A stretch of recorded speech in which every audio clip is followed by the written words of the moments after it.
Hi friends, so we're going to talk about symmetry today. And symmetry is a very interesting topic. What it means is that if you cut down the center of something, both sides are going to be the same. So if I look at this picture here, I have something that is symmetrical, which means that it has symmetry, and it has this line cut down the middle of it, and both sides of that line are the same. If I look at this that's asymmetrical, I see that it's not the same on both sides if I cut it down in half. We can see symmetry in a lot of things in life. We can see symmetry in our faces if we cut that down the side. Like I have two eyes on both sides, my nose is on both sides of my lip. You know, that is what symmetry is. We can also find it in shapes. If we look at a triangle, let's see if I can find one here. If we look at this triangle down here, if we cut that down the side, we have two other triangles. We can also find that animals have symmetry.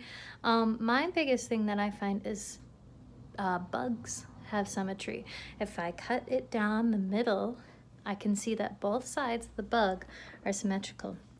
We can see that with this butterfly right here. We have this line going down, and we see that both sides have wings, both sides have antennae, and they both have the bodice. The idea is if I take this side and I put it over, that's the same, right? I don't just keep it the same from one to the next. I flip it over to make it. Think about the face, right? So if I just kept it one to the other, that would mean my nose would be over here, and that wouldn't be symmetrical, right? That'd be asymmetrical. So I gotta flip it from one to the next, just like a book. Okay, think about books, one to the next. So today I want you guys to tell me what symmetry mean. Remember, it's about cutting down the middle, and flipping to get both sides the same. Cutting down the middle, flip to get both sides the same. You can do a video of this in order to show me. See you all, friends. Hi friends, so for a couple of days we have been working on symmetry when it comes to just our worksheets, right?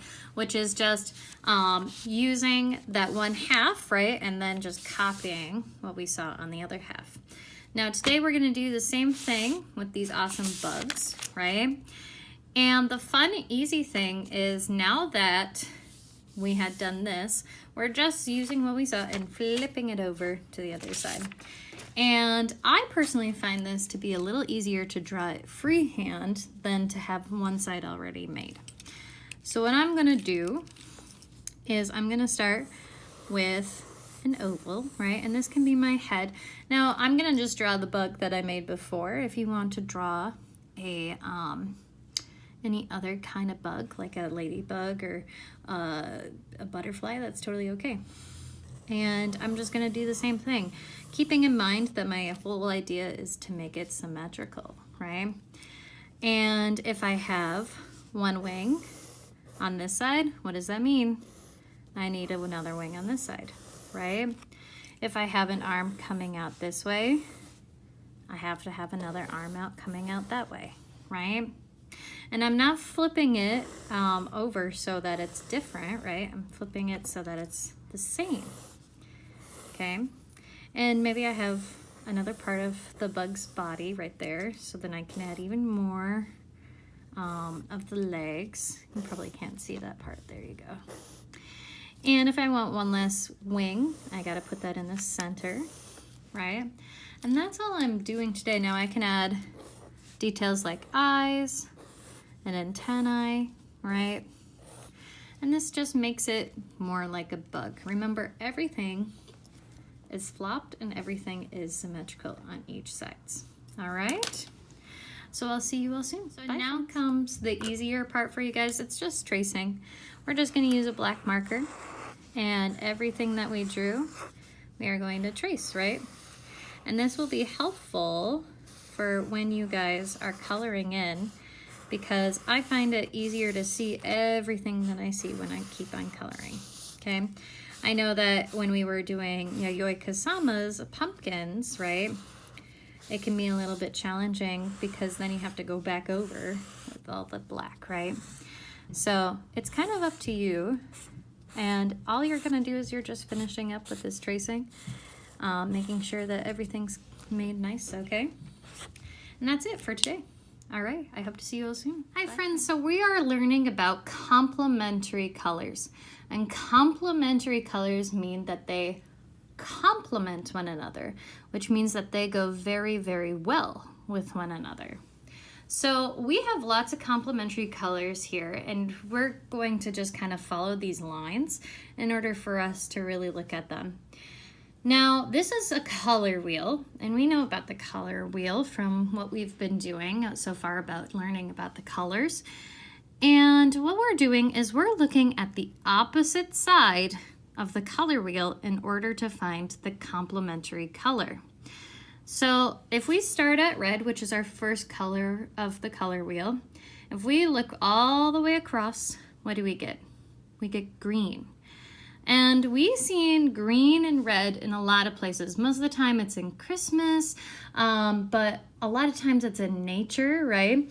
And the idea is that it's showing this kind of brightness, right?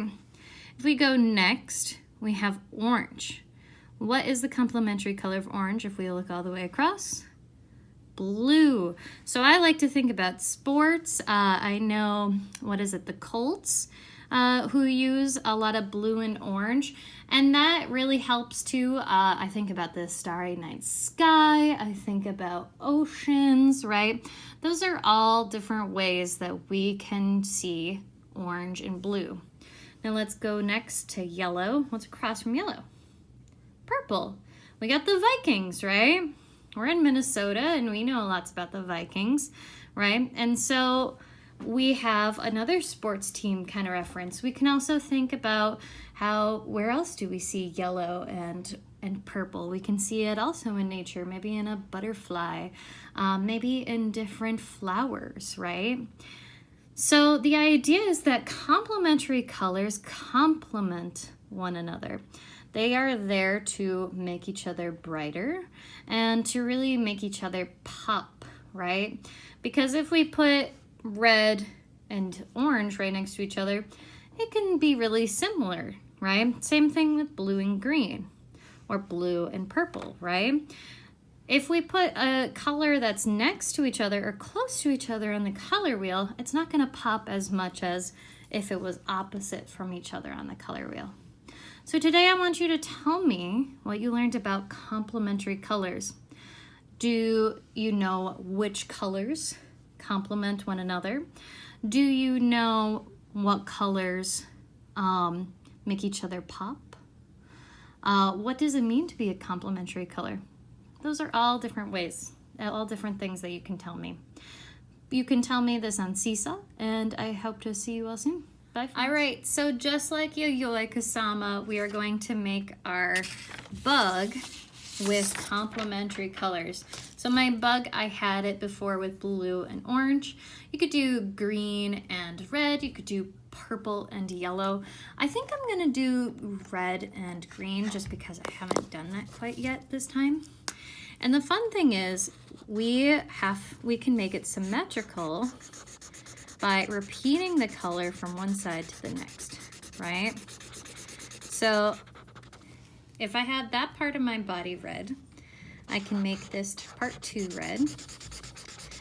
And then I can think, okay, we can go and make our legs this fun green and have the other one green too. And that way they can pop a little bit, right? And I can do the same with the antennae, right? Now I look at these wings. I'm gonna bring that down a little bit. So my wings here, I think what I wanna do is I wanna make this all green right here, okay? And I wanna make this all green right here. And then what I wanna do is this middle part, I'm gonna make that red. Now, if you guys want to be more creative and maybe have this be red and then in the middle be green, Here, I'll even do it for you right now. See, that would be super cool. So then it kind of pops out a little bit more and you can have even more colors in between, right? So I kind of like that because it just makes me feel a little bit more creative. Sorry again if you hear my dog bark.